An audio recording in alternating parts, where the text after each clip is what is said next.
कौन कहता है कि हरियाणा के छोरे और छोरियां सिर्फ खेलों और पहलवानी में ही अव्वल हैं? खेल के साथ साथ देश की सबसे मुश्किल सरकारी परीक्षाओं में से एक यूपीएससी में भी हरियाणा के बच्चों ने देश में न सिर्फ अपना दम दिखाया है, बल्कि अपने माता पिता के साथ साथ पूरे हरियाणा का नाम रोशन किया है। हरियाणा के कई युवाओं ने यूपीएससी सिविल सर्विसेज परीक्षा पास की है। चलिए एक एक कर सभी होनहार छात्र और छात्राओं को और उनके परिजनों से आपका परिचय करवाते हैं। सबसे पहले गुरुग्राम की सुमन यादव के घर आपको लेकर चलते हैं। सिविल सर्विसेज की परीक्षा में गुरुग्राम की सुमन यादव ने 170वीं रैंक हासिल किया है। सुमन ने दूसरे ही अटेम्प्ट में परीक्षा को पास किया है। सुमन और पिता बलवान सिंह यादव ने बताया कि ये उनके लिए काफी खुशी का पल है, क्योंकि उनकी बेटी ने जो दिन रात मेहनत की है वो रंग लाई है।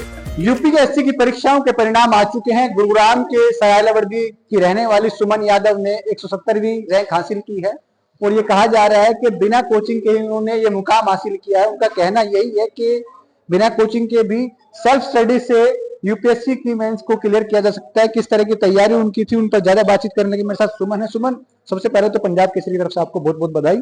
और किस तरह से तैयारी की आपने, क्या कुछ टाइम टेबल आपका रहता था पढ़ाई? मैं सेल्फ डिसिप्लिन में ज्यादा बिलीव करती हूँ।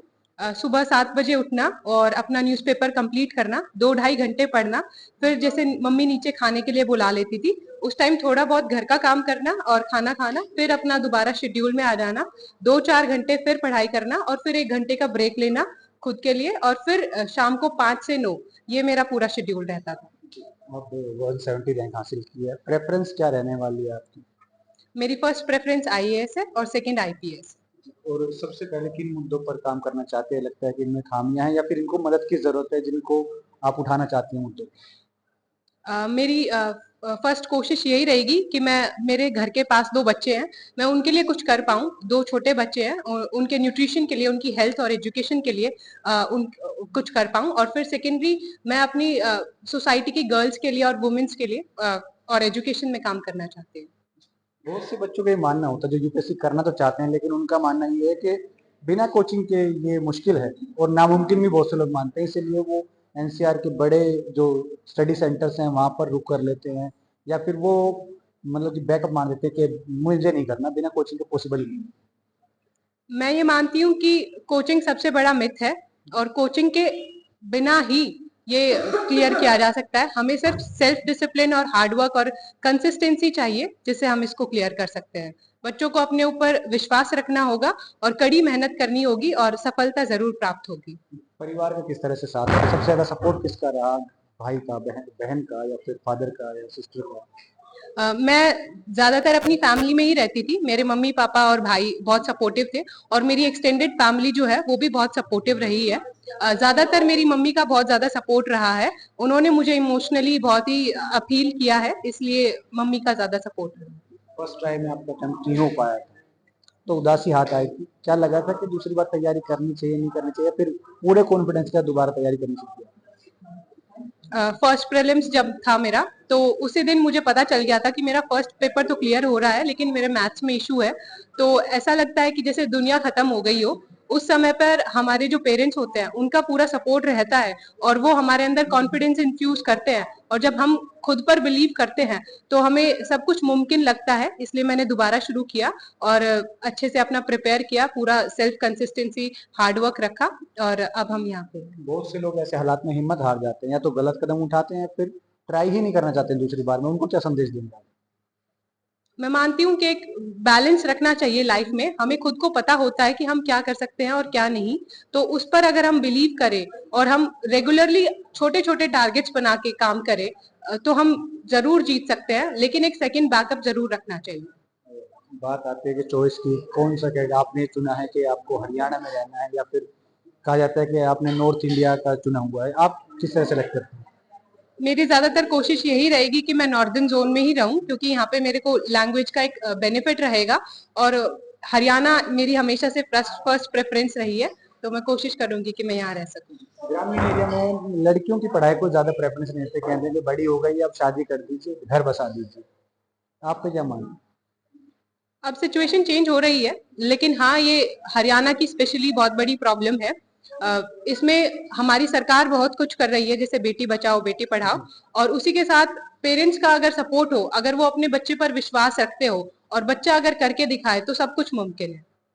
मेरे साथ ही सुमन यादव और इनके परिवार वालों से बातचीत करने की कोशिश करेंगे। इनके पिता घर पर रह के अपना सेल्फ वर्क करते हैं, उनसे भी बातचीत करेंगे। बड़ा जी, आज बेटी ने 170 रैंक हासिल की है, कितनी खुशी है और किस तरह से आपका सपोर्ट रहा है बेटी को आगे बढ़ाने के लिए? ये जो खुशी है ये पूरे क्षेत्र की और पूरे गांव की है, और मैं आपके चैनल के माध्यम से सभी क्षेत्रवासियों को, गुरुग्राम वासियों को और मेरे ग्राम सरायला वासियों को मुबारकबाद देता हूं, हार्दिक शुभकामनाएं देता हूं। और बहुत खुशी का माहौल है, पूरा गांव और पूरा परिवार खुशी मना रहा है कि आज उनकी बेटी ने एक कामयाबी हासिल की। पहली बार में जो है अटेम्प्ट क्लियर नहीं हो पाया था, आपका किस तरह सपोर्ट रहा? कई बच्चे उदास हो जाते हैं कि अब तैयारी नहीं कर सकते, एक बार किया था नहीं हो पाया। देखो, मैं एक माता पिता के नाते यही कहूंगा कि भाई आपको हमेशा अपने बच्चे का एक संरक्षण रखना होता है। पहली दफे में उसको वो कामयाबी हासिल नहीं हुई थी, लेकिन हमने एक सामान्य माता पिता की तरह उनको यही समझाया कि बेटा, जब कोई हम कुछ सोचते हैं वो मन मुताबिक नहीं होता, लेकिन परमात्मा अच्छा देने के लिए हमें फिर दोबारा मौका देता है, और अपनी मेहनत आप जारी रखो। और उसी का परिणाम है कि बेटी ने 170 रैंक प्राप्त किया है, और बहुत खुशी है इस चीज की। जब यूपीएससी की तैयारी के लिए बेटी ने अपनी इच्छा जाहिर की, तो आपने भी सलाह दी होगी कोचिंग अगर की जाए तो बेहतर तरीके से की जा सकती है, कोचिंग के बगैर बहुत से मानते हैं कि नहीं हो सकता के लिए। मैंने काफी बार समझाया बेटी को कि भाई हमें एक मार्गदर्शन बहुत जरूरी है, और एक अच्छा शिक्षक आपको एक मुकाम तक पहुंचाता है। लेकिन बेटी का मानना यह था कि पापा, मैं इसको सेल्फ स्टडी से ही कंटिन्यू रखूंगी, और उन्होंने अपना धैर्य नहीं खोया, और आज वो इस मुकाम को हासिल कर पाई। बहुत से लोग बेटी की शिक्षा को प्राथमिकता नहीं देते हैं, ऐसे लोगों को संदेश देंगे आप? मैं यही कहूंगा कि जो हमने शिक्षा देखी और जो अपने बुजुर्गों से माना, एक बेटी का शिक्षित होने का मतलब है एक पूरी पीढ़ी शिक्षित होनी। एक शिक्षित माँ, एक शिक्षित गृहिणी एक अच्छे समाज का निर्माण करती है। और मैं सभी से निवेदन करूंगा कि बेटी बचाओ बेटी पढ़ाओ के नारे को सार्थक करें। जी बिल्कुल बिल्कुल। सुमन के पिता का कहना है कि बेटी बचाओ बेटी पढ़ाओ के नारे को सार्थक करना चाहिए, और सुमन का कहना है कि जब वो अपनी ड्यूटी ज्वाइन करेंगी तो उनमें गरीब महिलाओं और जरूरतमंद बच्चों की मदद करके देश के विकास में सहयोग करेंगी। 25 साल की सुमन यादव सराय अलावर्दी गांव की रहने वाली हैं। पिछले 3 साल से वो परीक्षा की तैयारी कर रही थीं। वहीं सिरसा की कोमल गर्ग ने यूपीएससी की परीक्षा पास की है। कोमल ने 221वां रैंक हासिल किया है। परीक्षा का परिणाम आते ही कोमल के घर खुशी का ठिकाना नहीं रहा। कोमल के घर पर बधाई देने वाले लोगों का तांता लग गया। कोमल और उसके परिवार को इस शुभ समाचार आने के बाद फोन आने और जाने का सिलसिला जारी है। परिवार के लोगों ने कोमल को मिठाई खिलाकर बधाई दी है, और इसके साथ ही पटाखे जलाकर आज कोमल की इस उपलब्धि का जश्न भी मनाया। ये मेरा 3rd अटेम्प्ट था। फर्स्ट 2 अटेम्प्ट में मेरा प्रीलिम्स नहीं हुआ था, लेकिन ये वाला मेरे में मेंस में फर्स्ट था और इंटरव्यू भी फर्स्ट था। कितनी खुशी देख रही है परिवार में? बहुत ज़्यादा खुशी हो रही है, स्पेशली तो पेरेंट्स को देखकर कि उनको कितना प्राउड फील हो रहा है, तो काफ़ी खुशी हो रही है। तो ये सारे था एग्जाम? मुश्किल तो बहुत था, क्योंकि तीनों स्टेज पे अलग अलग स्किल्स और रिक्वायरमेंट चाहिए होती है स्टडी की भी, तो मुश्किल तो था, लेकिन पेरेंट्स के और फ्रेंड्स के सपोर्ट्स के साथ सक्सेस मिली है मुझे। किस तरह आपने की स्टडी रही? स्टडी मैंने घर पे बैठकर ही की है। मैंने ऑनलाइन कोचिंग ली थी, तो पूरा 1 साल मैंने घर पे रहकर ही स्टडी करी है। लड़की है, आप खुद घर को भी संभालना पड़ा होगा, घर का काम भी करना पड़ा होगा, कितना टाइम निकालते थे स्टडी के लिए? इसमें तो मैं कहूँगी मेरा मम्मा का पूरा सपोर्ट था, क्योंकि मम्मी ने कोई काम नहीं करने दिया था मुझे। पूरा घर का काम मम्मी ने किया था, और मुझे बस एक रूम दे दिया था कि वहाँ पर बैठकर सिर्फ मुझे पढ़ाई करनी थी। बहुत बढ़िया महसूस हो रहा है जी। बिटिया ने हमारा नाम रोशन कर दिया, बहुत अच्छा लग रहा है। और हमारी लड़की बहुत बढ़िया काम किया है, बहुत बढ़िया जी। क्या आपको या आपके परिवार को उम्मीद थी कि इस तरह की सफलता मिलेगी? हाँ, उम्मीद थी जी, हमें शुरू से विश्वास था, क्योंकि पढ़ने में अच्छी थी शुरू से, और शुरू से एजुकेशन इसको बढ़िया दिलाई गई, और इसी टारगेट के साथ दिलाई गई कि भी IAS बेटा क्लियर करना है अपने को। कितना संघर्ष परिवार ने किया, हालांकि आप खुद मिडिल क्लास फैमिली से हैं? नहीं, ऐसे का कोई फाइनेंशियल संघर्ष नहीं रहा हमारा, क्योंकि इसकी पढ़ाई में कोई ये नहीं था कि हमें किसी किस्म की दिक्कत आई, पर यही था भी सिर्फ एक डर कि इसमें क्लियर होंगी या नहीं होगी। तो सिर्फ एक ये तो मन में भय रहता है भी बच्चा बनेगा या नहीं बनेगा, क्योंकि इसमें कोई फाइनल रिजल्ट की अपेक्षा नहीं कर सकते। कोमल ने कहा कि पिता संजय गर्ग ने उसे आईएएस बनने के लिए प्रेरित किया। शिक्षकों व परिजनों ने उसने अपनी उपलब्धि का श्रेय दिया है। चलिए अब आपको सिरसा से झज्जर लेकर चलते हैं, जहां के खरहल गांव के बेटे शिवांश ने एक बार फिर से कमाल कर दिया है। दूसरे प्रयास में एसडीएम बनने वाले शिवांश ने इस बार ऑल इंडिया में 63वां रैंक हासिल कर आईएएस बनने का सपना पूरा कर लिया है। शिवांश बहादुरगढ़ के सेक्टर 6 में अपने माता पिता और बहन के साथ रहता है।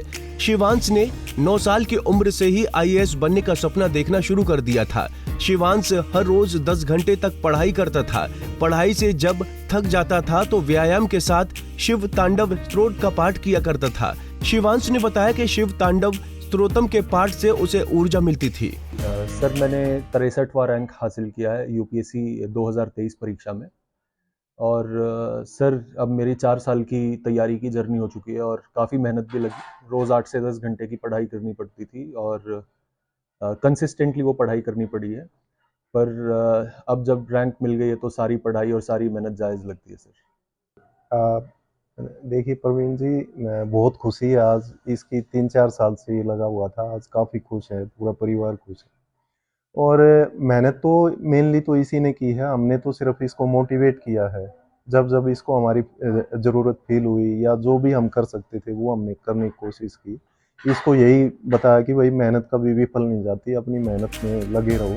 चरखी दादरी निवासी डॉक्टर तरुण पहावा ने यूपीएससी परीक्षा में चौथे प्रयास में सफलता पाई है। ये उनका चौथा प्रयास रहा और इसमें 231वीं रैंक उन्होंने हासिल की। 27 साल के तरुण पहावा को आईपीएस कैडर मिलने की उम्मीद है। तरुण ने 3 साल की मेहनत में ये मुकाम पाया है और उनके घर बधाई देने वालों का तांता लगा हुआ है। तरुण ने जहां बिना कोचिंग के घर बैठकर तैयारियां की, वहीं सोशल मीडिया से भी दूरी बनाए रखी। बेटे की उपलब्धि पर परिजनों ने मिठाइयां बांटकर खुशियां मनाई। मेरा नाम डॉक्टर तरुण है और मैं चरखी दादरी का रहने वाला हूं। यूपीएससी में मैंने 4 अटेम्प्ट्स दिए हैं और इस अटेम्प्ट में भगवान की कृपा से मेरे को रैंक 231 प्राप्त हुई है। पिछले साल के हिसाब से इस साल मुझे आईपीएस मिलने की पूरी उम्मीद है। इससे पहले के 2 अटेम्प्ट्स में मैं प्रीलिम्स क्वालिफाई नहीं कर पाया था और लास्ट ईयर मैं इंटरव्यू स्टेज तक गया था। ये मेरी स्टोरी है। तो कैसी खुशी हो रही है क्योंकि अटेम्प्ट कर पाए तो? सर मैं बहुत खुश हूँ और मैं बहुत शुक्रिया अदा करना चाहता हूँ भगवान का कि उन्होंने मेरे को ये चीज़ बख्शी। मुझे लगता है कि अपनी मेहनत के साथ साथ बहुत ज़्यादा रोल यहाँ पे लक का और भगवान की ग्रेस का है जो इस बार मुझे मिली है। इतनी सफलता का श्रेय किसे देना चाहते हैं? सर सबसे पहले तो माता पिता का प्रमुख रोल है इसमें, क्योंकि मुझसे ज़्यादा सपोर्ट मेरे को मेरे माता पिता ने किया। उसके अलावा मेरे फ्रेंड्स, फैमिली सभी का बहुत अच्छा सहयोग रहा। मेरे को कभी किसी ने मेरी एबिलिटीज़ को क्वेश्चन नहीं किया। मेरा नाम संतोष पावा है और मैं तरुण की मम्मी हूँ। अभी तरुण ने जो ये सफलता प्राप्त किया है ये हमारे लिए बहुत बड़ी अचीवमेंट है, जिसके पीछे ये 3 साल से लगा हुआ था और इसको अब ये मौका मिला है। परमात्मा ने हमारी सुनी है, बच्चे की मेहनत रंग लाई है और इसके लिए हम भगवान का बहुत धन्यवाद करते हैं। जितना भी धन्यवाद करें उतना कम है। और बच्चे की जो मेहनत है ना, ये हमारे लिए एक ऐसी चीज़ है जो हर बच्चे को अपने लाइफ में करनी चाहिए। बता दें कि डॉक्टर तरुण पहावा ने रोहतक पीजीआई से एमबीबीएस की पढ़ाई पूरी की और सिविल सर्विस में जाने का फैसला लेते हुए घर पर ही तैयारियां शुरू कर दी। अब उन्होंने चौथे प्रयास में 231वां रैंक हासिल करते हुए सफलता हासिल की है। तरुण के पिता ललित और माता संतोष देवी रिटायर्ड शिक्षक हैं और उनसे ही प्रेरणा लेते हुए मेडिकल की बजाय सिविल सर्विस में जनसेवा करने का फैसला लिया। सिरसा से सतनाम, गुरुग्राम से योगेश, बहादुरगढ़ से प्रवीण और चरखी दादरी से पुनीत श्योराण के साथ पंजाब केसरी टीवी। हमसे जुड़े रहने के लिए हमारे YouTube चैनल को सब्सक्राइब करें और नई वीडियो की नोटिफिकेशन के लिए बेल आइकॉन को दबाएं।